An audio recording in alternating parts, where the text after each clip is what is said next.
पहले श्लोक को फिर देखें। अर्जुनोवाच ज्यायसि चेत् कर्मणस्ते मता बुद्धिर्जनार्दन तत्किं कर्मणि घोरे मां नियोजयसि केशव। ज्यायसि चेत् कर्मणस्ते मता बुद्धिर्जनार्दन तत्किं कर्मणि घोरे मां नियोजयसि केशव।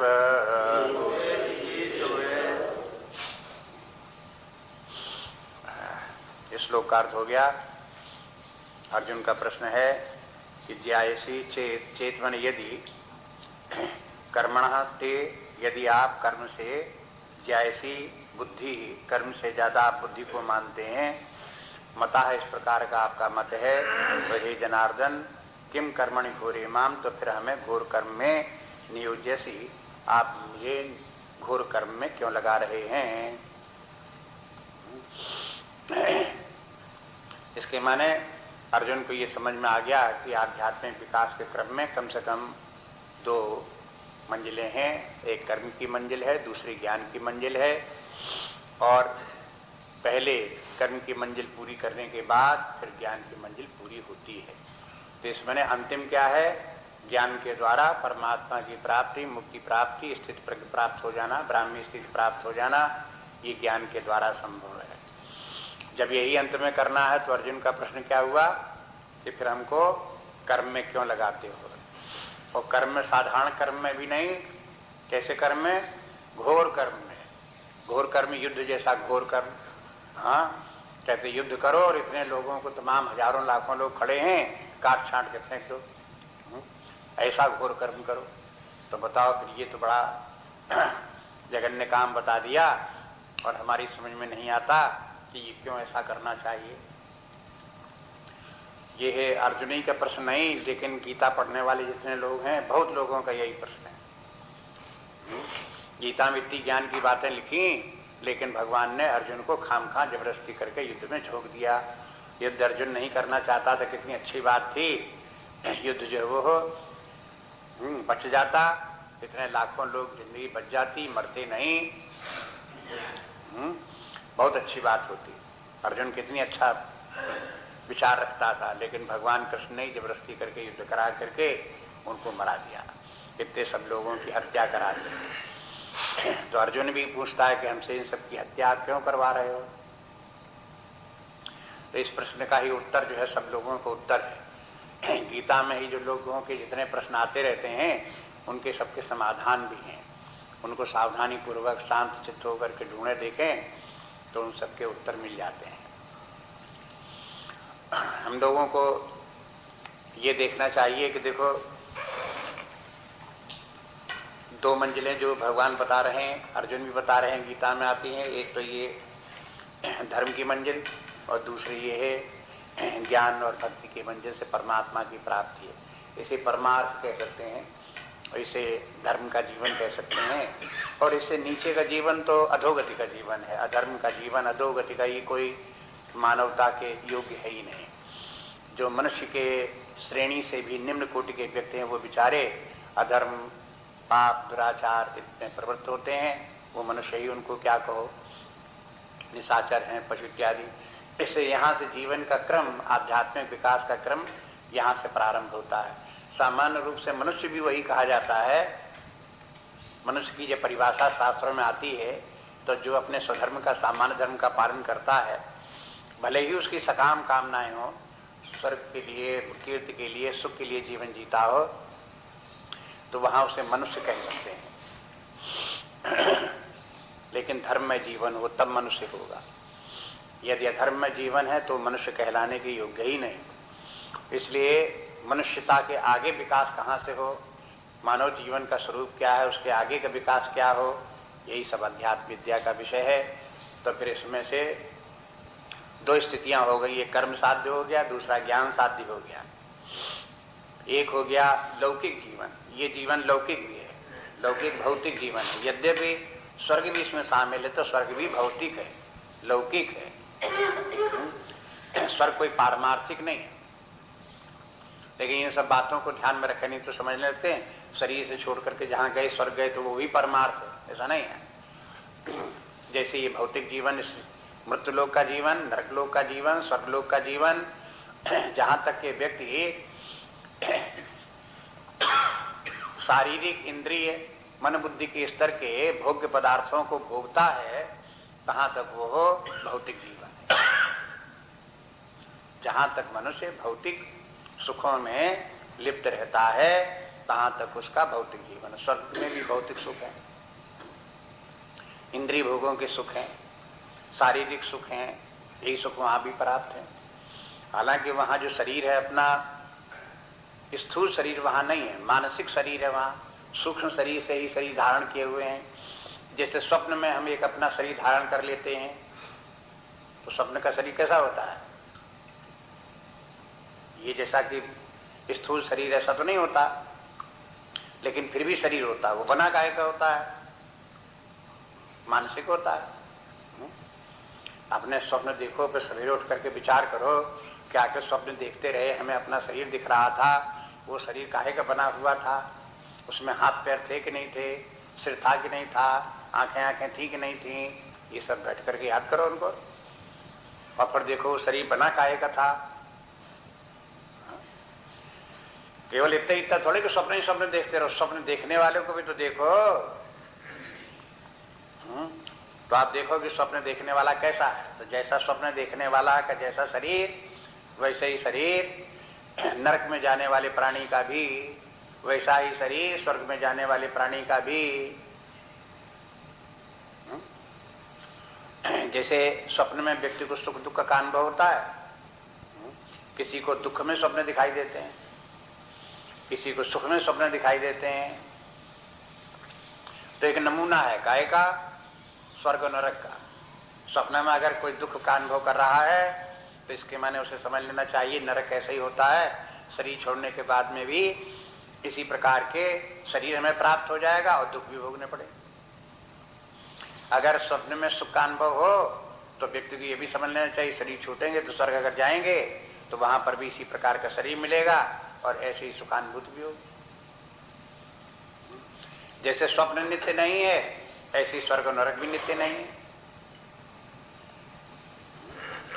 बस इसी प्रकार से व्यवस्था ये जितना भी भौतिक जीवन, लौकिक जीवन जितना है, ये सब इस प्रकार का है। अब परमार्थ को देखो तो परमार्थ लोकातीत है, त्रिगुणातीत है। इसलिए दूसरे अध्याय में भगवान अर्जुन से बोल चुके हैं, त्रैगुण विषया वेदा निस्त्रैगुण्यो भवार्जुन। याद रखो। देखो जो वेद जो है कर्मकांड इत्यादि की जहां बातें करते हैं, वो सब किन लोगों के लिए हैं? जो 3 गुणों से ग्रसित हैं। जब तक 3 गुणों से व्यक्ति जीव ग्रसित है, तब तक वो लौकिक जीवन जिएगा। सत्वगुण होगा सुख पाएगा, रजोगुण होगा रजोगुण होगा दुख पाएगा। सुख दुख का भोग चाहे शरीर में करे, चाहे सूक्ष्म शरीर में करे, चाहे स्वर्ग में करे, चाहे नरक में करे। बृहदारण्यक उपनिषद भी आप देखो, अब यहाँ बैठे बैठे क्या करते रहते हैं? आप देखो, तमाम ग्रंथों को देखो, बृहदारण्यक उपनिषद भी पढ़ो। शंकराचार्य जी ने उसके ऊपर भाष्य लिखा है। वहां एक प्रसंग आता है स्वर्ग का, तो स्वर्ग का वर्णन करते हैं वहां पर। एक पूर्व पक्षी पूछता है कि आप जो स्वर्ग का वर्णन करते हैं, इससे तो पता लगता है कि स्वर्ग तो काल्पनिक है, मिथ्या है। जैसे स्वप्न का शरीर काल्पनिक है, जैसे स्वप्न की वस्तुएं काल्पनिक हैं, ऐसे ही लगता है कि स्वर्ग भी काल्पनिक है।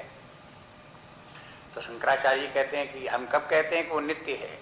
हम कहते हैं कि यथार्थ है, वास्तविक, ऐसा कब कहते हैं? भाई जितनी भी सृष्टि है, चाहे स्वर्ग की हो, चाहे नरक की हो, और चाहे इस लोक की हो, वो सब काल्पनिक है। आप क्या समझते हो कि ये जीवन जो हम जी रहे हैं, इसमें कुछ यथार्थ है? अब देखो, ध्यान दे करके अपने इस जीवन को भी देखो, तो ये भी काल्पनिक ही जीवन है। आप अपने सूक्ष्म शरीर में स्थित रह करके अनुभव करते हैं। अगर मान लो जागृतावस्था में भी सुख का अनुभव करते हो, तो कैसे आप करते हो? आप अपने सूक्ष्म शरीर में मन बुद्धि से ही तो करते हो। हाँ? अगर सूक्ष्म शरीर न हो, हाँ, तो आपको सुख दुख का अनुभव कैसे हो? कोई स्थूल शरीर मात्र से थोड़े हो जाए।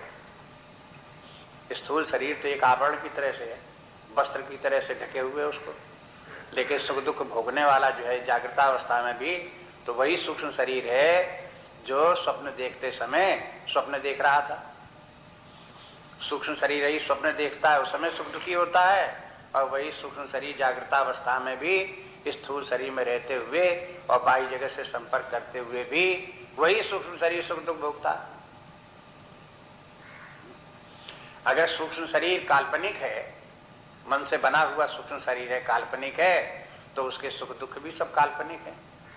इस अवस्था में भी वैसे ही काल्पनिक है जैसे स्वप्नावस्था में भी काल्पनिक थे। तो सब विचार करोगे तो आप सत्य का पता चलेगा, विचार नहीं करोगे तो आप पता नहीं कहाँ बुद्धि कहाँ भटकती रहेगी, क्या क्या क्या माने बैठे रहोगे, कुछ समझते रहोगे, कुछ ध्यान कहीं कहीं आपको रहेगा। इसलिए सत्य का ज्ञान देखो, धीरे धीरे करके विचार करते हुए जो जहां जैसी वस्तु है उसको ठीक ठीक समझे। तो देखते हैं कि फिर त्रैगुण विषया वेदा, तो तीन गुण जो वाले जो हैं ये है वेद जो है किन लोगों के लिए हैं? जो इन तीन शरीर धारण किए हुए सत्व रजस तमस इन तीन गुणों में लिप्त हैं, इन्हीं के अधीन हैं, ऐसे लोगों के लिए वेद है।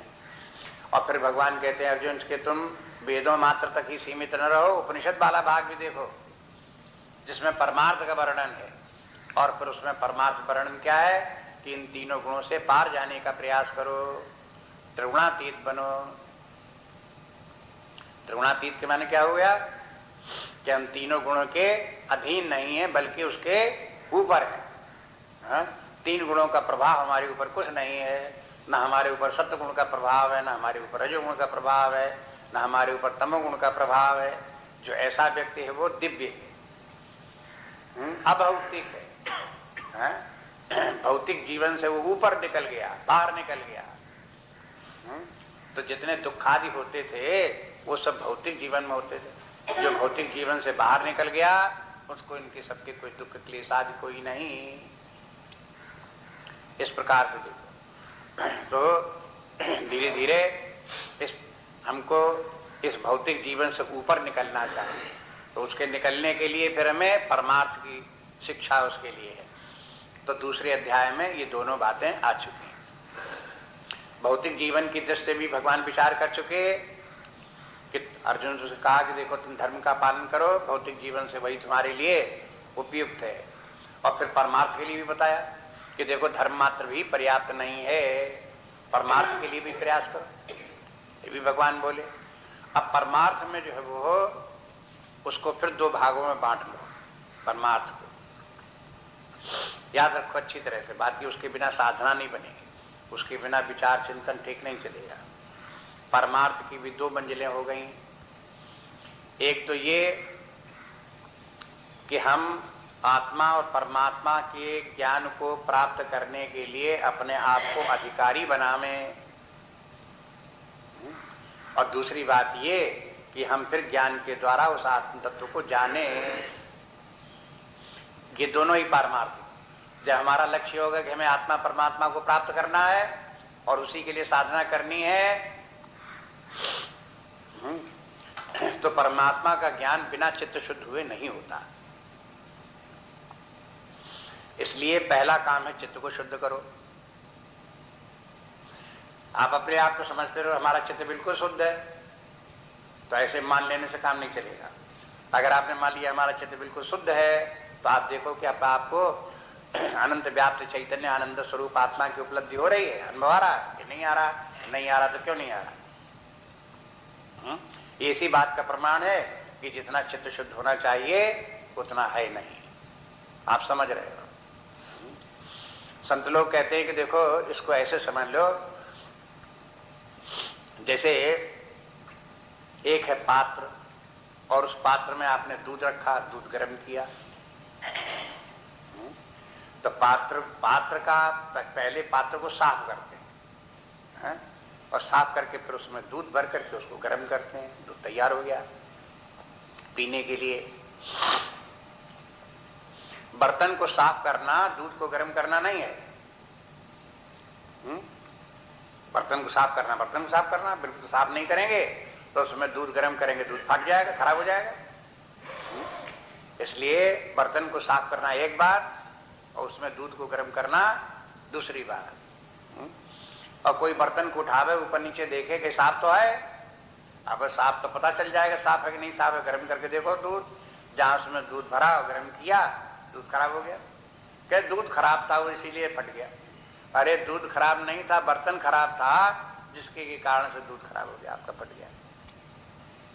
हाँ, इसलिए जैसे कि बर्तन को साफ करना पड़ता है, इसी प्रकार से पहले परमात्मा का ज्ञान करने के लिए जो ज्ञान का इंस्ट्रूमेंट है उसे साफ करना पड़ता है। ज्ञान का इंस्ट्रूमेंट हमारी बुद्धि, सत्वगुणी बुद्धि हो, निर्मल बुद्धि हो, अंतर्मुखी बुद्धि हो, निर्विकार हो, सदा शांत रहने वाली हो, संतुलित बुद्धि हो। ये लक्षण शुद्ध चित्त के लक्षण है, शुद्ध बुद्धि के लक्षण है। तो ये लक्षण व्यक्ति को प्राप्त करने पड़ते हैं और इतना ज्यादा सफाई करनी पड़ती, इतना ज्यादा इनको मांजना धोना तैयार करना पड़ता है कि जिससे कि फिर आत्मदर्शन प्राप्त हो सके, परमात्मा की उपलब्धि हृदय में हो सके, तब तक इनको साफ करना पड़ता है। इसका नाम है योग। किसका नाम? चित्त को शुद्ध करने का नाम, उसके जो साधन है उसका नाम है योग। योग के द्वारा चित्त की शुद्धि होती है। जैसे धर्म है, धर्म के द्वारा भौतिक सुख प्राप्त किए, धर्म के द्वारा यश कीर्ति प्राप्त की, धर्म के द्वारा आपने स्वर्ग प्राप्त किया, तो ये कोई योग है? ये कोई योग नहीं है। धर्म में जीवन है, ठीक है, इसको धर्म बोलेंगे। अधर्म से धर्म श्रेष्ठ है। धर्म कुछ बुरी बात नहीं, अच्छी बात है। धर्म का साधन करनी चाहिए, अभ्यास करना चाहिए, लेकिन धर्म मात्र का अभ्यास कोई योग नहीं है। अब धर्म से आगे चलो तब योग की बात करो। अब योग में क्या आया फिर? अब जाइए तो निष्काम कर्म योग, ध्यान योग, ज्ञान योग, भक्ति योग। अब ये सब क्या है? देखो ध्यान दो, यहां पर योग शब्द प्रयोग किया जा रहा है। इसके माने धर्म की सीमा के आगे बढ़े तो फिर योग साधना करनी पड़ती है। तो वो योग साधना का वर्णन फिर भगवान ने दूसरे अध्याय में कर दिया। पहले धर्म की शिक्षा दी और धर्म की जो कमियां हैं, जो धर्म की सीमाएं हैं, जो धर्म से जो हमें प्राप्त नहीं हो सकता, धर्म के जो दोष दुर्गुण कमियां हैं उनको भगवान ने बताने के बाद में कहा कि देखो ये धर्म की बातें तो जो 3 गुणों में फंसे हुए व्यक्ति हैं, अज्ञानी जीवों के लिए हैं। तुम्हें अब इन 3 गुणों से आगे जाना है, इसलिए अब तुम त्रिगुणातीत बनो। तो अर्जुन ने मान लो पूछा कि त्रिगुणातीत बने तो क्या करें? तो कहा कि देखो निष्काम कर्म योग करो।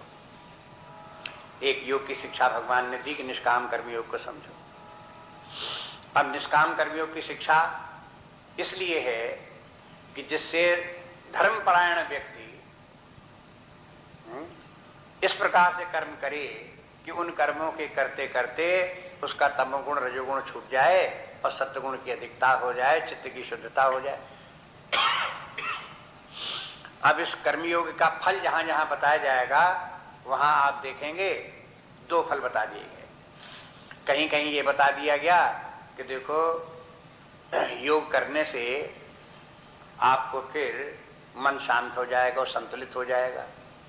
व्यवहार काल में भी, जबकि आप व्यवहार में जीवन जी रहे होंगे, लोगों से संपर्क हो रहा होगा, अनुकूल प्रतिकूल परिस्थितियां भी आ रही होंगी, तो भी योग बल से आपको ये सामर्थ्य प्राप्त हो जाएगी कि आपका मन फिर भी शांत बना रहेगा, फिर भी आपका मन संतुलित बना रहेगा। अन्यथा संसार में क्या होता है? जिन्होंने योगाभ्यास नहीं किया, अयुक्त हैं, जिन्होंने योग साधना नहीं की, उनको तो जहां अनुकूल स्थिति मिल गई तो खुश गदगद, और प्रतिकूल स्थिति मिल गई तो आंसू बहाने लगे, रोने लगे, हाया करने लगे, झगड़ा करने लगे, क्रोध करने लगे। ये अयुक्त लोग जिन्होंने योग साधना नहीं की, उन विचारों की यही दशा संसार में होती है। योग करो तो योग साधना से जब आंतरिक स्थिति का विकास हुआ, संतुलन प्राप्त हुआ, तो अंतर शांति आ गई। अब ये शांति ऐसी नहीं कि आप अपने कमरे में चुपचाप बैठे हो तो खूब शांत हो, उस शांति से मतलब नहीं, वो तो शांत होगी होगी, वो तो सभी लोगों को शांति अपने कमरे में बैठ करके हो जाती है अलग से, लेकिन शांति की परीक्षा तब है कि वास्तव में आपका मन योग युक्त हो गया है, जबकि आप व्यवहार काल में भी शांत बने रहो, जब वहां भी आप अपने मन को संतुलित बनाए रखो। सुबह से शाम तक 24 घंटे एक समान मन शांत है और बराबर संतुलित है, उसमें कोई उथल पुथल मन में कदापि नहीं होती। एक फल तो ये निष्काम कर्मयोग का। दूसरा फल ये भी बोलते रहते हैं कि देखो निष्काम कर्मयोगी व्यक्तियों को आत्मा की, परमात्मा की प्राप्ति होती है। यहां जहां इस प्रकार की बात कही गई तो वो फिर आगे पीछे गीता को देखने से पता चलता है कि वो ऐसा नहीं कि निष्काम कर्मयोग करने मात्र से चित्त शुद्ध होने से अपने आप आत्मा का ज्ञान हो जाता हो, ऐसा नहीं होता।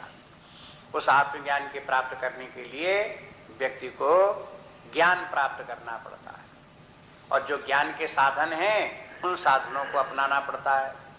आत्मज्ञान के साधन उपनिषद और उनके महावाक्य हैं। उपनिषदों के महावाक्य से आत्मज्ञान होता है, लेकिन महावाक्यों का तात्पर्य समझने के लिए, उनके अर्थ के ऊपर विचार करने के लिए किसी योग्य व्यक्ति से सहायता लेनी पड़ती है, जिनको उसका ज्ञान मालूम हो। महावाक्यों का अर्थ क्या है, उनका लाक्षणिक अर्थ क्या है, इंडिकेटिव मीनिंग किस प्रकार की है, वो उनको समझावे और फिर उसको सुझावे कि देखो इस प्रकार से इन महावाक्यों के अर्थ को देखो, समझो। तो उसको समझते समझते व्यक्ति के हृदय में आत्मज्ञान उपलब्ध हो जाता है, प्रकट हो जाता है। तो ये आत्मज्ञान की प्रक्रिया भिन्न प्रकार की है। कर्म से, निष्काम कर्म से भी, माने सकाम कर्म से भी जो कुछ प्राप्त होता है वो निश्चित है। इसी प्रकार से निष्काम कर्म योग का भी जो फल है वो भी निश्चित है। और उसके बाद फिर निष्काम कर्म योग से जो नहीं प्राप्त होता है वो तत्व है आत्मज्ञान, और उसकी प्राप्ति ज्ञान से होती है। इसलिए निष्काम कर्म योगी को भी फिर उसके बाद ज्ञान प्राप्त करना पड़ता है कि आत्म तत्व क्या है। आत्मा की उपलब्धि ज्ञान साध्य है।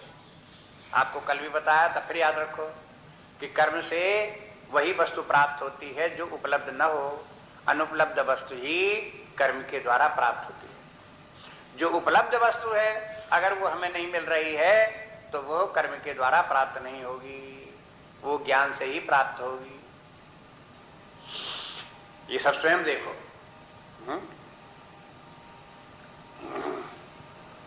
अगर आप आंखों पर चश्मा लगाए हो और उस चश्मा को आप ढूंढ रहे हो कि नहीं मिल रहा है, तो चांदिता ढूंढते रहो, ढूंढने से थोड़ा मिलेगा।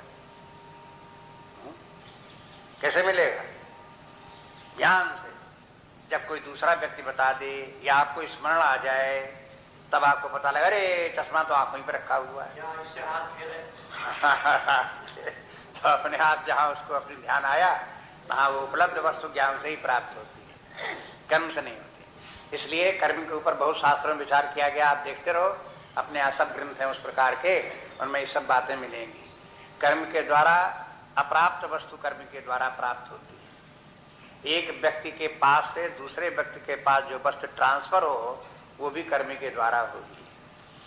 अगर कोई वस्तु में परिमार्जन करना हो, सुधार करना हो, बनाना हो, जैसे मिट्टी से घड़ा बनाना है तो कोई ज्ञान से नहीं हो जाएगा, वहां भी कर्म की जरूरत पड़ेगी। जहां उत्पत्ति होती है, निर्माण कार्य होता है, वहां सब कर्म की जरूरत पड़ती है। और जहां परिमार्जन होता है वहां पर भी कर्म की जरूरत पड़ती है।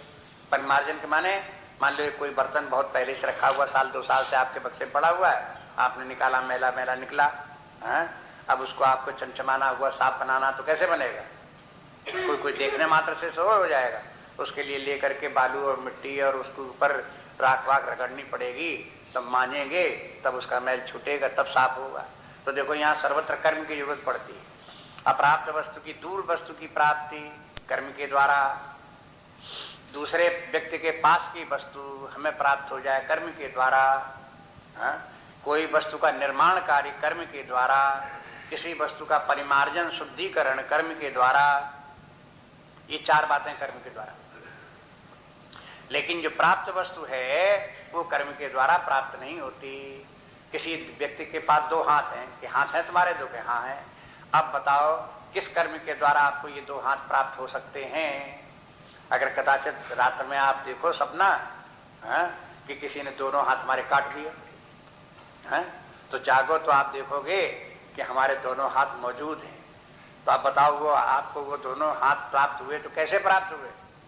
केवल ज्ञान से हुए कि हाथ ठीक ठाक हैं, तो कहाँ हमारे कट गए हाथ, दोनों साथ सही हैं।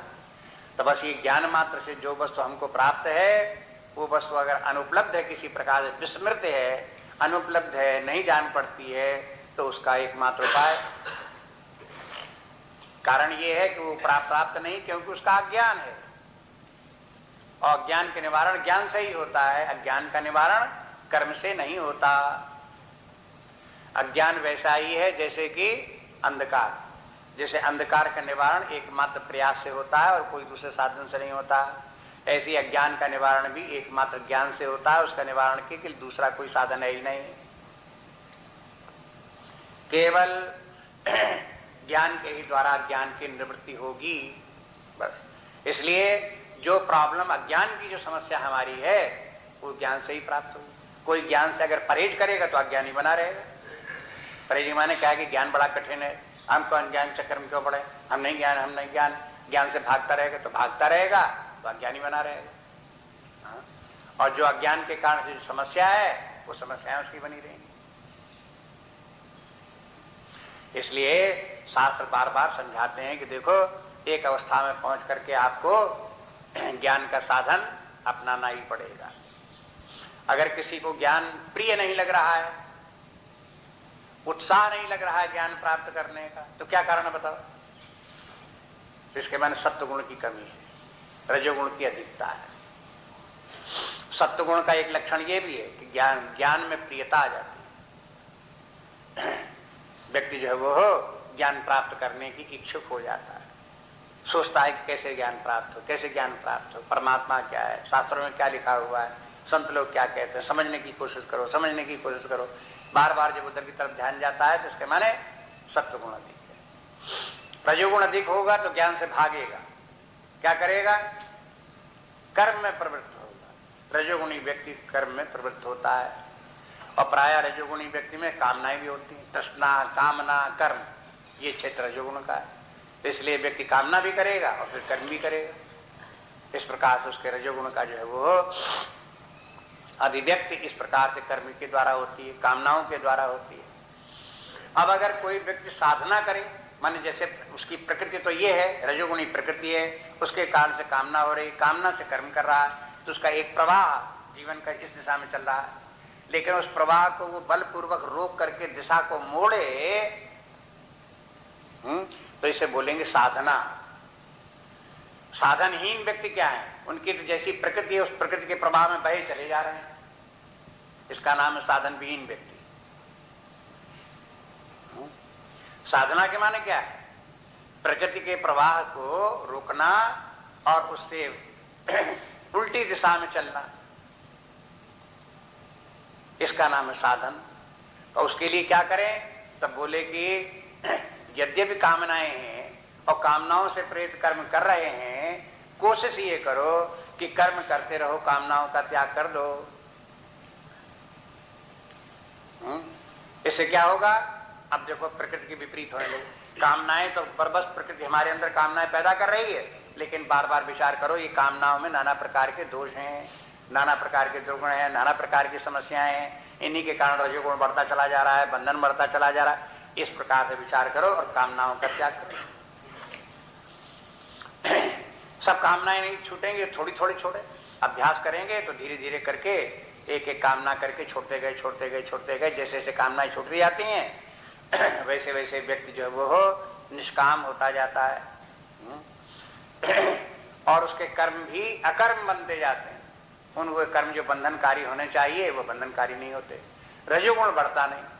यदि कामनाओं का त्याग कर दिया तो कर्म करते हुए भी व्यक्ति का रजोगुण बढ़ेगा नहीं, सत्वगुण बढ़ेगा। तो देखो ये बन गई साधना।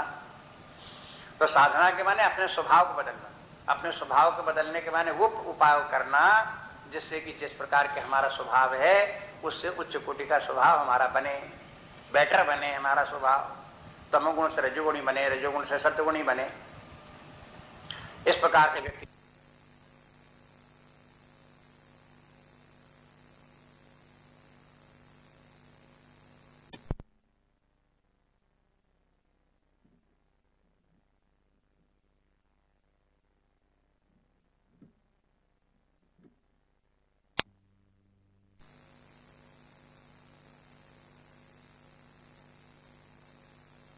माँ फलेषु कदाचन, माँ कर्म फल हेतुर्भु। ये तीन बातें जो है वो कर्म सिद्धांत की है। निष्काम कर्म योग इन तीनों से बन जाता है। चौथी बात ये है माते संगोस्तु अकर्मणि।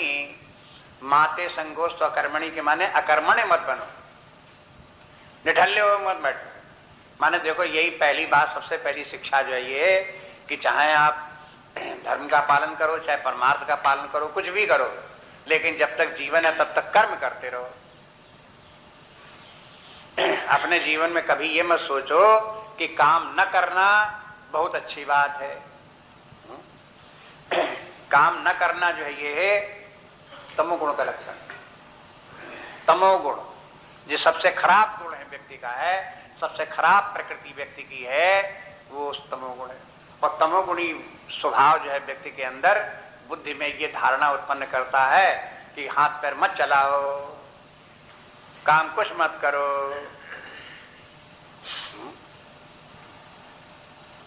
यही बोलता है, तमोगुण बोलता है। इसलिए भगवान ने बोल दिया माते संगोस्तु अकर्मणि। पहली बात तो ये निश्चय कर लो कि अकर्म काम न करना बहुत गलत बात है। इससे कुछ नहीं हो सकता, न इस जीवन में कुछ बन सकता है, न परमार्थ में कुछ प्राप्त हो सकता है, न जीवन का कोई उपयोग हो सकता है, न जीवन का अपने लिए कोई उपयोग हो सकता है, न जीवन का समाज के लिए, देश के लिए, संसार के लिए कोई उपयोग हो सकता है। इसलिए कर्म तो करना ही करना है। अब कर्म करते हुए आगे की साधनाएं हैं, कर्म को छोड़ करके कोई साधना नहीं। सब साधनाएं तभी हैं जिनका की आधार कर्म है। कर्म तो चलेगा चलेगा, लेकिन अब कर्म किस प्रकार से चलेगा जो हमें कर्म के बंधन से छुड़ा दे, वो बात तब है। तब तीन बातें कहीं कि आप इस बात को ध्यान में रखो कि कर्म के फल के हेतु मत बनो। कर्म के फल के हेतु बनने के माने ये है कर्म तो अपना जो कर्तव्य कर्म करो, उस कर्म के फलस्वरूप जितना फल प्राप्त होता है, जब फल प्राप्त होता है, जैसा फल प्राप्त होता है, उसको ग्रहण करने के लिए तैयार रहो। आप उसके लेकर के उसके कारण से, फल के कारण से सुखी दुखी मत हो जाओ। हम लोग क्या होते हैं कि कर्म के फल के अधीन होते हैं। हमारी बुद्धि क्या अधीन होती है? जो हम चाहते वही मिल गया तो खुश हो गए, और जो हम नहीं चाहते वो अगर हो गया तो दुखी हो गए। तो इसके माने क्या हुआ? हम कर्म के फल के अधीन है। कर्म के फल से सुखी दुखी मत हो, बस अपना काम करते रहो। जो कर्म का फल आवे तो उससे न सुख है न कोई दुख है, वो तो कर्म का फल है बस। और कर्म का फल किस लिए है? जीवन का चलाने के लिए। हमारा जीवन उसी के द्वारा चलेगा बस। किसी व्यक्ति ने दुकान चलाता है, व्यापार करता है, उसके परिणाम स्वरूप कुछ पैसा आता है, किस लिए आता है? न हर्ष के लिए आता, न विषाद के लिए आता है। जो कुछ आता है इसलिए जिससे जीव का चले, खाने पीने कपड़े लत्ते के सामान काम चले, उसके लिए आता बस। उसमें हर्ष विषाद क्या?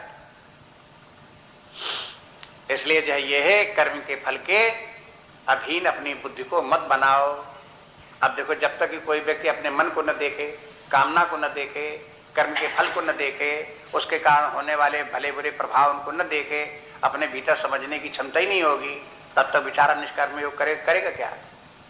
तो निष्काम कर्म योग करने के लिए कुछ न कुछ सात्विक बुद्धि चाहिए, कुछ न कुछ समझदारी बुद्धि में चाहिए, तभी निष्काम कर्म योग करेगा। इसलिए बोलते हैं कि देखो, निष्काम कर्म योग का रूप इस प्रकार से हुआ, कर्म के फल के अधीन मत हो। मां कर्म फल हेतु, कर्म के फल के हेतु हो जाने के माने कर्म के फल के शिकार हो जाना। कर्म के फल ने आपको दुखी कर दिया। आप कुछ नहीं है, कर्म का फल ही इतना महान हो गया, वो आपको दुखी बना सकता है, वो आपको सुखी बना सकता है। तो स्वामी कौन हो गया? कर्म का फल हो गया। अगर वो हमको सुख दुखी बनाने लगा, हम तो कर्म के स्वामी रहे नहीं। अपने आप को इतना हीन क्यों बनाओ कि कर्म का फल हमको दुखी कर जाए, हमको सुखी कर जाए?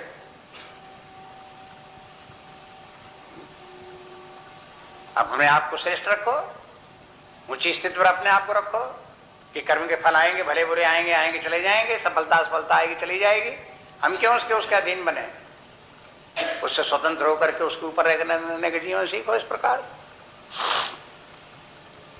अब फिर ये कहते हैं क्यों कि दो बातें इसको जो बताई थी वो फिर याद रखें कि कर्मण्येवाधिकारस्ते, कर्म करने में ही तुम्हारा अधिकार है। अधिकार के माने कर्म करने की स्वतंत्रता तुम्हें प्राप्त है। जो तुम्हारा स्वधर्म है उसका पालन करने की तुम्हें स्वतंत्रता है, जो सामान्य धर्म है उसके पालन करने की तुम्हें स्वतंत्रता है, वो तुम अपने कर सकते हो। अपने अपने स्वधर्म को पहचानो। स्वधर्म के का निर्माण ही इस प्रकार से हुआ है। स्वधर्म का स्पेसिफिकेशन कहना चाहिए, किस व्यक्ति का कौन सा स्वधर्म है, ये इसी आधार पर किया गया है कि कौन व्यक्ति क्या कर्म कर सकता है। जो व्यक्ति जो कर्म कर सकता है उसी को वो कर्म असाइन किया गया है और वही उसका कर्म करने का अधिकार है। जैसे कि कहीं कोई व्यक्ति जो है वो अपॉइंटमेंट किसी ऑफिस में हो जाए, तो अपॉइंटमेंट हो गया, वैसे तो उसका टेस्ट लेकर के अपॉइंटमेंट हुआ, जिस पद के योग्य था उस पद पर उसका अपॉइंटमेंट हुआ लेकिन वहां पर भी देखा जाता है कि कौन काम कौन व्यक्ति कर सकता है। जब देखते हैं कि जो काम जो कर सकता है उसको उसी काम को लगा दिया गया और उसको उसके बाद में एक लेटर और दे दिया गया। अपॉइंट लेटर के बाद में उसका वर्क असाइनमेंट कर दिया गया कि आपको ये कार्य करने हैं, ये आपकी ड्यूटी है, इस पद के ऊपर आप यहां पर कार्य करोगे। जैसे मान लो आईएएस ऑफिसर हो गया तो आईएएस ऑफिसर हो गया, लेकिन होने के बाद उसे एक लेटर और मिलेगा कि आप चले जाओ इलाहाबाद में, आप डीएम के पद पर वहां पर चार्ज लो, आपको वहां ये कार्य करना होगा। तो ये जो वर्क हुआ वो उसका असाइंड वर्क हुआ। तो किस आधार पर होता है ये? उसकी योग्यता पर होता है। ऐसे अध्यात्म के क्षेत्र में भी ऋषियों मुनियों ने जो निर्धारण किया, तो तमोगुणी व्यक्ति के लिए एक प्रकार के कर्म, रजोगुण के दूसरे प्रकार के, सत्वगुणी व्यक्ति के लिए तीसरे प्रकार के, जो जिस योग्य जो व्यक्ति हैं उसी प्रकार के लिए उनके कर्म का निर्धारण कर दिया गया। अब वो कोई कहे कि हम कर ही नहीं सकते, अरे कर क्यों नहीं सकते? जब तुम्हारा स्वभाव इसी प्रकार का है, तुम्हारी योग्यता क्षमता इस प्रकार की, तब क्यों नहीं कर सकते? करो। इसलिए व्यक्ति को जो है वो कर्म करने का अधिकार है। कर्म करने अधिकार में स्वतंत्रता है, योग्यता है, वो अपने कार्य को, अपने नियत कर्म को कर सकता है। ये सब बातें याद रखने की तीसरे अध्याय में सब फिर आएंगी, इसलिए यहां पर याद रखने के लिए बिना पिछले याद रखे हुए आगे का ज्ञान चित्त में चढ़ता नहीं, इसलिए इन सबको याद रखो। और फिर ये कहते मां फलेषु कदाचन, कर्म के फल में तुम्हारा अधिकार नहीं है। अधिकार नहीं कि माने स्वतंत्रता नहीं, तुम इस बात के स्वतंत्र नहीं हो कि कर्म करो जो फल चाहो वही मिल जाए। कर्म फल पराधीन है, तुम्हारे अधिकार में नहीं है। तुम कर्म करो और जो कर्म का फल, जो उसकी कर्म हो गया कारण और उसका फल हो गया कार्य, एक हो गया कॉज एक इफेक्ट, जैसा कॉज वैसा इफेक्ट। और फिर उसके साथ साथ कर्म के साथ साथ कर्म का फल देने के लिए और अनेक फैक्टर्स हैं, वो भी कार्य करते हैं। देश है, काल है, प्रारब्ध है, देव है, सामाजिक परिस्थितियां हैं, ये सब के सब कार्य करती हैं। सब फैक्टर्स जब काम करते हैं तब किसी कर्म का फल मिलता है। ऐसे थोड़े कि एक व्यक्ति ने एक काम किया और दूसरे फैक्टरों से कोई मतलब ही नहीं, उस कर्म का वो फल हो गया अपने आप। तो किसी व्यक्ति को अपने कर्म का फल निर्धारण करने की योग्यता नहीं होती, इतनी समझ व्यक्ति को नहीं होती कि कितने कितने फैक्टर काम कर रहे हैं और किस कर्म का फल कब प्राप्त होगा, कैसा प्राप्त होगा। इसलिए व्यर्थ में उसके कर्म के फल की चिंता करना और फिर उस कर्म के फल पर आश्रित होना, ये निरर्थक है, अज्ञान का लक्षण है। बस ये बात समझ करके अगर कोई व्यक्ति अपना अपना कार्य करता रहता है और कर्म के फल पर आश्रित नहीं होता, ये समझ लेता है कि कर्म का फल तो जरूर मिलेगा, लेकिन कर्म का फल जो मिलेगा वो क्या मिलेगा? वो हमारे बस की बात नहीं है, वो हमारे नियंत्रण में नहीं है। ऐसे समझ करके उसके कर्म के फल का दुराग्रह न करे। कहीं शब्द बोलेगा कि कर्म के फल के प्रति दुराग्रह मत रखो, कहीं कहा गया कर्म के फल के अधीन मत बनो। इसलिए ऐसा नहीं कि कर्म के फल को स्वीकार न करो। कई अर्थ लगा लेते हैं कि कर्म का जो फल मिले उसको लो ही नहीं, ऐसा अर्थ लगा लेते हैं। तो ये नहीं है, ये तो फिर अस्वाभाविक बात हो जाएगी। माने ऐसी बात हो जाएगी जो किसी गले उतलेगी नहीं, बात समझ में नहीं आएगी। जैसे किसी से कहें कि भाई सुबह शाम तक मजदूरी तो करो, लेकिन शाम को मजदूरी के पैसे मत मांगो। तो कहे भाई खाएंगे क्या, कैसे करेंगे? कुछ न कुछ दो, ज्यादा न दो, कम दो, आधा दो, चौथाई दो, पूरा दो, कुछ न कुछ तो दो, नहीं तो जीवन कैसे चलेगा। इसलिए कर्म का फल तो मिलेगा और जो मिले उसे स्वीकार करो, लेकिन कर्म के फल पर आश्रित मत रहो। आश्रित रहना न रहना ये व्यक्ति की छूट है, इसके लिए वो स्वतंत्र है। तो जो व्यक्ति कर सकता है वही शिक्षा दी जाएगी, जो कर ही नहीं सकता व्यक्ति वो शास्त्र भी शिक्षा नहीं देंगे। तुम वो कार्य करो जो तुम कर ही नहीं सकते, ऐसे कभी नहीं बोलेगा। एक तमोगुणी व्यक्ति है, उसको कभी ये शास्त्र ये नहीं कहेगा कि तुम वो कार्य करो जो सत्वगुणी व्यक्ति करते हैं, क्योंकि वो कर ही नहीं सकता। एक रजोगुणी व्यक्ति से वो कार्य करने के लिए नहीं कहेंगे कि जो सत्वगुणी व्यक्ति को करना पड़े। शास्त्र जानता है, ऋषि जानते हैं, इसलिए उसके लिए वो कर्तव्य कर्म निर्धारित करेंगे नहीं। उसके लिए जो रजोगुणी व्यक्ति के लिए जो कर्तव्य कर्म वही करने के लिए कहेंगे। इस प्रकार से व्यवस्था जो है वो कर्मयोग के संबंध में। फिर अगले श्लोक में ये भी ये कहते हैं कि उसका फल कर्मयोग का बता दिया, जो आपको अभी मैं बताया था कि कर्मयोग करते करते जहां व्यक्ति में साम्यावस्था आ गई। क्या साम्यावस्था आ गई? यही कर्म के फल के विषय में। कर्म का फल चाहे अनुकूल हो, चाहे प्रतिकूल हो, चाहे थोड़ा हो, चाहे अधिक हो, लेकिन बुद्धि उसके कारण से विचलित न हो, संभाव बुद्धि में बना रहे, इसके माने निष्काम कर्मयोग सिद्ध हो गया। इसलिए अगले श्लोक में कह दिया योगस्थाकुर कर्माणि संगम त्यक्त्वा धनंजय, ये तो कर्मयोग का रूप हो गया। और सिद्ध सिद्ध्यो समो भूत्वा, ये हो गया, ये फल हो गया उसका कर्मयोग का। जब कर्मयोगी व्यक्ति होगा तो सिद्ध असिद्ध के माने सफलता असफलता, सिद्धि के माने सफलता, असिद्धि के माने असफलता। जब व्यक्ति को सफलता असफलता जो कुछ कर्म में मिलेगी, जो कुछ लाभ हानि कर्म के फल के स्वरूप होगा, कम ज्यादा जो कुछ भी कर्म का फल मिलेगा, समत्वम, उसमें बुद्धि सम बनी रहे। कर्म का फल सम नहीं होगा, ऐसा नहीं होगा कि हर काम करो तो उतनी बराबर फल मिलता रहे ना, बुद्धि को सम रखो। कर्म करते रहोगे तो कर्म का फल कम हो सकता है, ज्यादा हो सकता है, अनुकूल हो सकता है, प्रतिकूल हो सकता है, जल्दी मिल सकता है, देर मिल सकता है। ये कर्म के फलों में प्रकारांतर भेद हो सकते हैं, लेकिन अपनी बुद्धि सम बनाई जा सकती है। निष्काम कर्मयोग करते करते बुद्धि को सम बना लो। सम माने एक समान रहे, बैलेंस्ड रहे। अंग्रेजी में बोलेंगे सम के माने बैलेंस्ड माइंड, ये शब्द प्रयोग होता है। कभी कभी गुस्सा आ गया व्यक्ति को क्या कहते हैं? बैलेंस लूज हो गया। बैलेंस लूज के माने क्या हो गया? क्या बिगड़ गया? माने प्रतिकूल स्थिति प्राप्त हुई, आप बौखला गए, इसी का नाम बैलेंस बिगड़ जाना।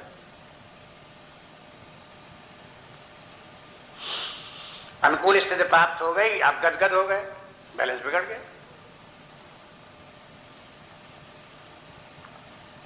तो योग क्या बना?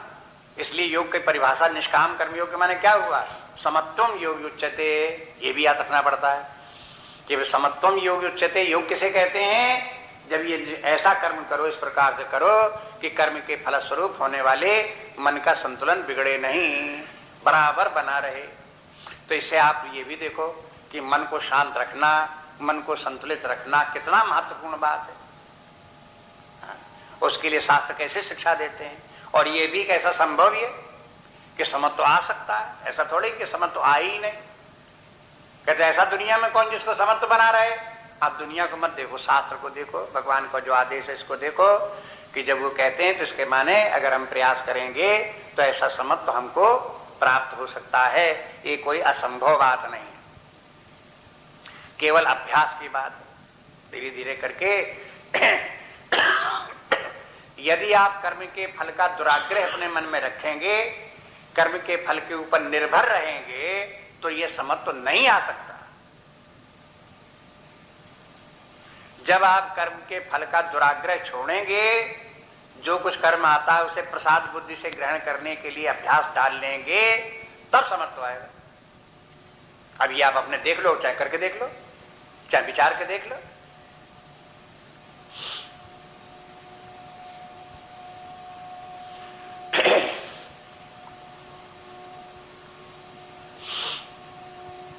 आगे आप देखते हैं अगले श्लोक में, फिर जिन लोगों ने इस प्रकार का अभ्यास नहीं किया और संतुलित बुद्धि अपनी नहीं बनाई, अपनी बुद्धि को शांत नहीं बनाया, भगवान उनके ऊपर तरस खाते हैं। अरे बेचारे क्या है, कृपणा फले तवा, अरे बेचारे अपनी बुद्धि को समर्थ भी नहीं बना पाए, अरे बेचारे इतना भी नहीं कर पाए। अगला श्लोक देखो, दूरेण ही अपरम कर्म बुद्धि योगा धनंजय। बुद्धि योग में निष्काम कर्मयोग। निष्काम कर्मयोग की बजाय सकाम कर्म करने वाले व्यक्ति जो हैं उनका अवर कर्म है। एक होता अवर अधिकारी और एक होता प्रवर अधिकारी। अब तो हिंदी में शब्द प्रयोग होने लगे को। अवर अधिकारी के माने क्या? नीचे का। प्रवर के माने ऊपर का। है? तो अब कौन कर्म अवर है और कौन कर्म प्रवर है? आप भगवान बता दिया। अगर आप सकाम कर्म करते हो और कर्म के फल पर आश्रित रहते हो, उसके कारण से आप सुखी दुखी होते हो और आपका मन संतुलन बिगाड़ता है, इसके माने आपके कर्म अवर है, निकृष्ट कोटि के, उनका स्तर नीचा है, आप ऊंचे स्तर पर आओ। प्रवर कर्म करो। प्रवर कर्म के माने कर्म करो लेकिन कर्म के फल के ऊपर आश्रित मत हो, उसमें जो सुख दुख होने वाले हैं उनसे प्रभावित मत हो, अनुकूलता प्रतिकूलता से भी ऊपर रहो और मानसिक संतुलन बनाए रखो। मानसिक संतुलन का केवल अर्थ यही नहीं, ये तो एक उदाहरण है कि मान लो किसी व्यक्ति को प्रतिकूल स्थिति प्राप्त हो गई तो गुस्सा करने लगा, तो गुस्सा करने देखो संतुलन बिगड़ गया। ये तो एक मोटा उदाहरण है जो बहुत ही साफ साफ दिखाई देता है। अगर कहीं कोई व्यक्ति इस प्रकार से न भी क्रोध करे लेकिन अपने मन में दुखी होकर के बैठ गया, ये उसी बात को बार बार सोच रहा है, बार बार सोच रहा है, एक दिन क्या 4 दिन हो गए लेकिन भूल ही नहीं रहा है, इसके माने क्या? बोलता तो नहीं, कहता तो कुछ नहीं है, लेकिन मनी में उसे घोके जा रहा है। ये भी उसकी वही दशा का वर्णन है। ये आंतरिक रूप से उसके अंदर वो समझो कि आंतरिक बीमारी पैदा हो गई है, मन में अशांति तो आ ही गई है, संतुलन तो बिगड़ ही गया है।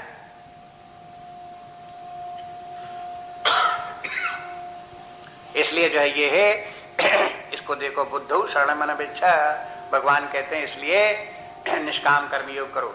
और कृपणा फल हेतवः, फल हेतवः माने फल के हेतु बनना कृपणता है। कृपणता माने दीनता है। जो दीन व्यक्ति हैं, अवर कोटि का कर्म करने वाले हैं, निम्न स्तर के व्यक्ति हैं, वे लोग इनके कर्म के फलों के फल परिणाम स्वरूप सुख दुख का अनुभव करते हुए उनके अधीन होकर के जीवन जीते हैं। तो अब देखो ये इसमें साफ साफ हो गया कि सकाम कर्म निष्काम कर्म में क्या अंतर है और उन दोनों के फलों में भी क्या अंतर है।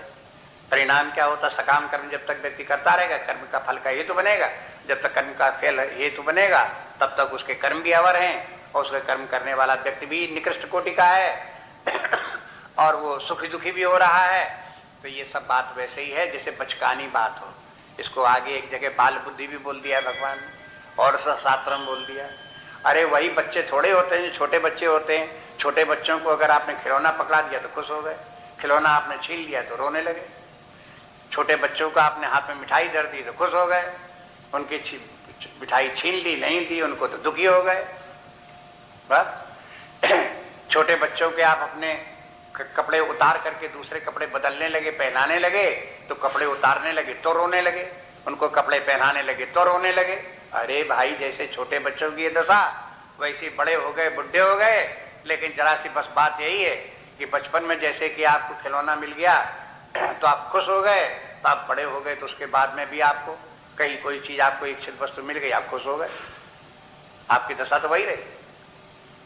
आपके जो है वो हो वस्तुएं जो है वो बदल गई, बस और क्या है। खिलौनों के स्थान पर किसी को छोटे बच्चे खिलौने थे, बाद में उसको ट्राइसाइकिल मिल गई, बाद में साइकिल मिल गई, बाद में मोटरसाइकिल मिल गई, बाद में कार मिल गई। लेकिन बात तो वही रही।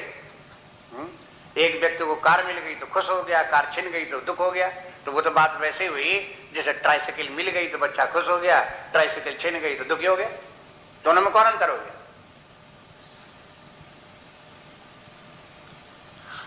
इस प्रकार से ये है इनके जो ये सब इस प्रकार से सारे जीवन वही बाल बुद्धि बनी रहे। शास्त्र कहते हैं ये अच्छा नहीं और अपने लिए कल्याणकारी नहीं। कोई दूसरे के लिए, भगवान अपने लिए थोड़ा कह रहे हैं। जो व्यक्ति इस प्रकार से कृपणा फल हितवा होगा वो बेचारा ऐसे रोता धोता जिंदगी व्यतीत करेगा, इसी प्रकार दुखी होता रहेगा, परेशान होता रहेगा, हाय हाय करता रहेगा, अपने मन में बार बार कुंठित होता रहेगा। कुंठा भी होती मन, ऊपर से बेचारा कुछ कह नहीं सकता लेकिन भीतर से कुंठित है। ये कुंठा को बड़ी शांति और सुख का लक्षण थोड़ा है। वो तो उसी का जो है वो भी दुख रूप ही है, वो भी अशांति है उसकी। कोई अपने व्यक्ति को समझता क्या बताऊं, हमारे पास पैसा होता तो हम क्यों ऐसे रहते, अरे साहब कहीं हम ऐसे धनी घर में पैदा होते तो क्यों ये दशा होती, अरे साहब ऐसा होता तो क्यों ऐसा होता। अब उनको कुंठा बैठी हुई बार बार उसी को। ये सब मानसिक विकार हैं। इन सबको शास्त्र इन सबको दूर करने के लिए उपाय बताता है कि देखो ये सब ऐसा नहीं है कि आपको धन प्राप्त हो जाए तभी आपकी कुंठा दूर हो। आपको ज्ञान प्राप्त हो जाए, आपको समझ आ जाए जीवन कैसे जिया जाता है, तो आपके ये कुंठाएं दूर हो सकती हैं, आपको मानसिक शांति प्राप्त हो सकती है। इसलिए ये सब निष्काम कर्मयोग बड़ी एक प्रकार की ट्रेनिंग है। इसलिए अगले श्लोक में भगवान कहते हैं कि बुद्धि युक्तो जहाती है उभे दुष्कृते और तस्मात् योगायुज्यस्य योगा कर्मसु कौशलम। ये भी याद रखने की बात है, योगा कर्मसु कौशलम। योगा कर्मसु कौशलम क्या है? ये निष्काम कर्मयोग करने की कला है।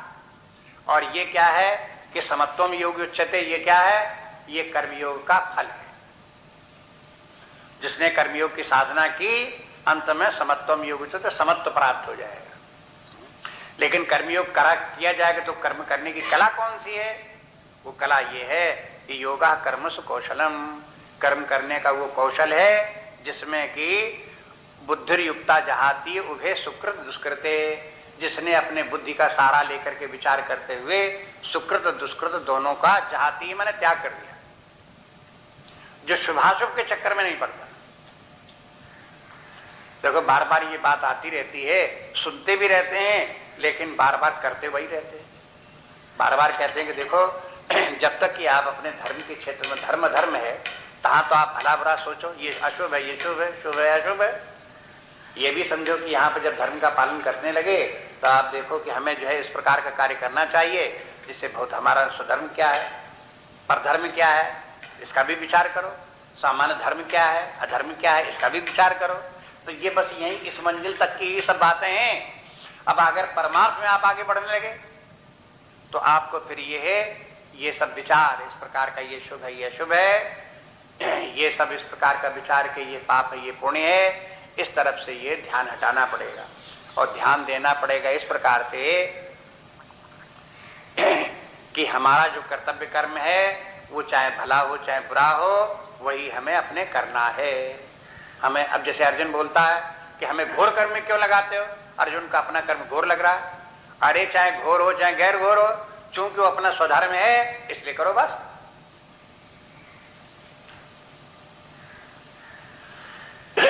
घोर घोर को मत देखो।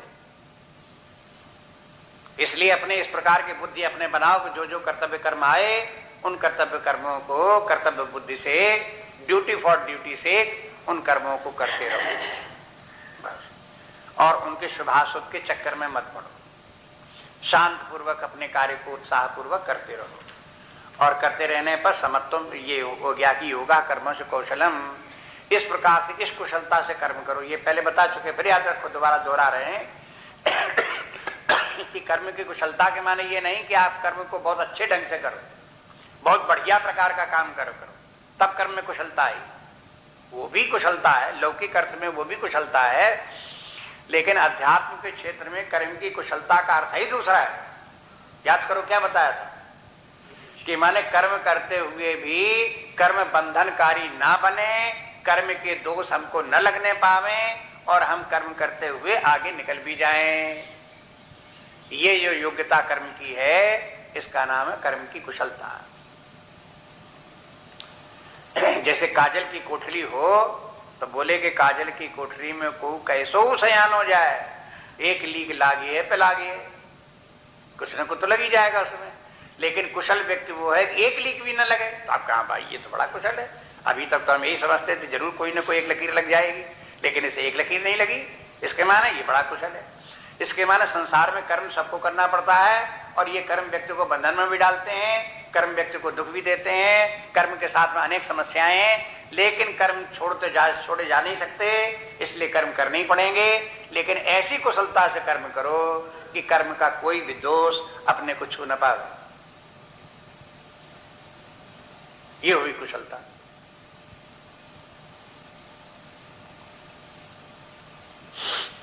तो अब ये सीखना पड़ता, ट्रेनिंग इस बात के लिए नहीं पड़ती, अभ्यास करना पड़ता है, थोड़ा थोड़ा धीरे धीरे करते करते। और ये निष्काम कर्मयोग तो सारे जीवन करना पड़ता, केवल युवा काल में थोड़ा है। तृतीय अवस्था में, चतुर्थ अवस्था में जब तक कि शरीर छूटता है तब तक कर्म करने ही पड़ते हैं। शरीर छूटने के बाद में जहां कहीं जाएंगे, अगर जीव भाव बना रहा तो फिर कर्म करना पड़ेगा, कर्म से छुटकारा तब भी नहीं है। ये बात दूसरी है कि जहां त्रिगुणातीत हो गए, आत्मज्ञान परमात्मा ज्ञान हो गए, परमात्मा भाव में स्थित हो गए, तो वहां कर्म से छुटकारा है। लेकिन जब तक वो स्थित नहीं आती तब तक तो कर्म करने ही पड़ेंगे। बस यही देखना है कि कर्म कैसे करें जिससे कि कर्म के दोष हमको ना लगे, बस यही कर्म की कुशलता है। इतने जो श्लोक ये थे, ये है इसीलिए कर्मजम बुद्धियुक्ता ही फलम त्यक्त्वा मनीषिणा। इसलिए बुद्धिमान लोग जो है वो जो कर्म करते हैं तो कर्म के फल की आसक्ति को छोड़कर करते हैं। जन बंध विनुर्मुक्ता पदम गच्छन्ति अनामयम्। ऐसे ही व्यक्ति फिर ज्ञान प्राप्त करके जन्म और मृत्यु के बंधन से छुटकारा हो जाता है। जन्म कर्म के बंधन से छुटकारा, विनुर्मुक्ता मुक्ति भी हो जाते हैं, और पदम गच्छन्ति अनामयम्। अनामय पद के माने आत्मज्ञान परमात्म ज्ञान प्राप्त हो जाता है, जहां सब प्रकार से शांति विश्राम है, कहीं कोई दोष दुर्गुण नहीं है, कोई परेशानी नहीं है, उस परमात्मा की व्यक्ति को प्राप्त हो जाती है। यहाँ इस श्लोक में ये दिखा दिया कि निष्काम कर्म योगी लोग ही अंत में परमात्मा को प्राप्त भी करते हैं ज्ञान के द्वारा।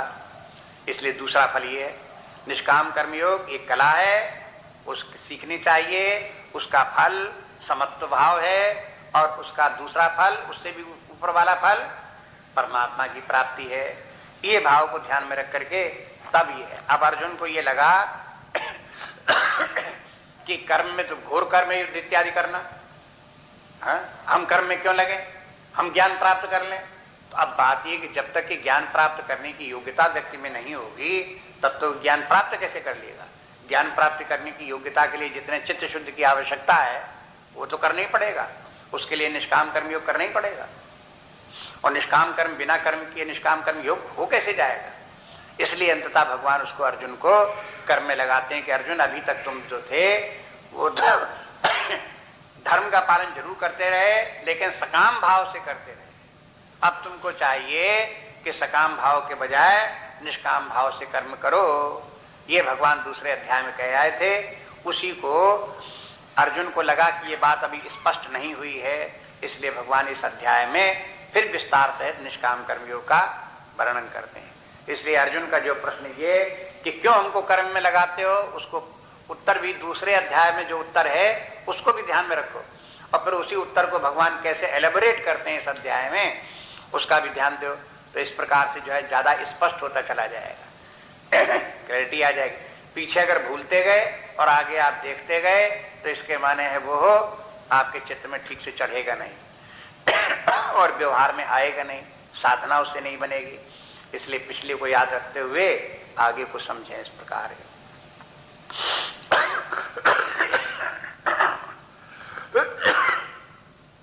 तो अर्जुन का जैसा प्रश्न है उसी प्रकार का फिर उत्तर भी देखेंगे। वो कहता है कि अर्जुन के हमको आप घोर कर्म में क्यों लगाते हो, तो भगवान बताएंगे घोर कर्म में हम इसलिए लगाते हैं तुमको। उसका उत्तर भी सामने आ जाएगा, क्योंकि ये सारी रूपरेखा आपको पता हो तो पहले आप समझते हो भगवान और क्या कहने वाले क्या कहेंगे। बस इस प्रकार से ध्यान में रखते हुए आगे बढ़ेंगे। पर अर्जुन के प्रश्न का अभी एक श्लोक और है, उसको भी कल देखेंगे।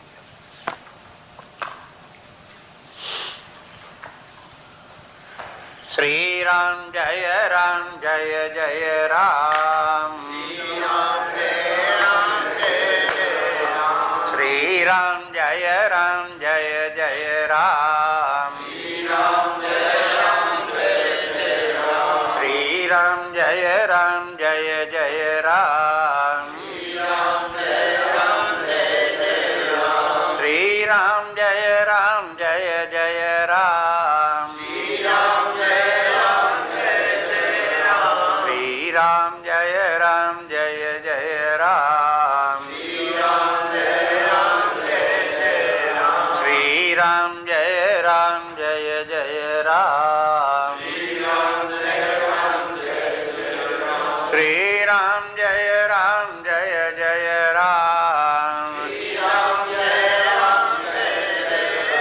श्री राम जय जय राम। श्री राम जय जय राम।